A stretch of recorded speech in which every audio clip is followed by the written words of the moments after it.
In the spring of the year, we dip water out of the bay and use it, put it in our water bucket. We washed our dishes, made our coffee and all that stuff.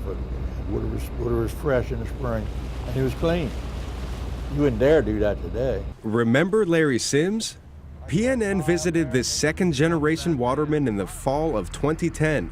He said then what the EPA now hopes to change.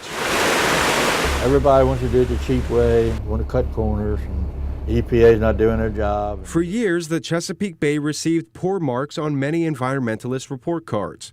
Rich Batuk is the EPA's Associate Director of Science for the Bay. He says that a recent passing grade is a marked improvement. Nobody should be proud of a D+, but I think when you compare a D+ to a failing grade. While a D+ would be bad news for most students, policymakers and top environmentalists on state and federal levels say the Bay is moving in the right direction.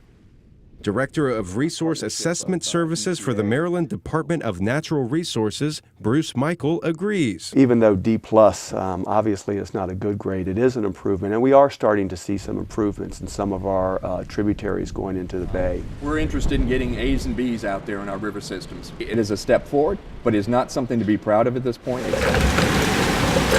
Both environmentalists say that major upgrades to wastewater treatment plants helped raise the Bay's health from failing to passing, but that there is a long and fiscally bumpy road ahead. I am optimistic that we will continue to see an improvement as long as we can identify the resources necessary to implement our restoration strategies. Watermen are also happy with a recent rebound of the blue crab population, but the EPA knows that is only a small victory.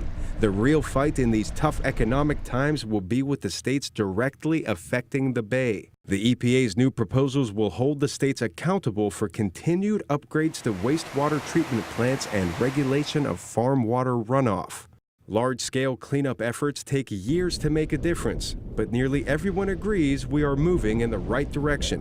There's a lot of work to be done. And experts hope it is not too late to save the Bay. Arash Arabasadi, VOA News, Washington.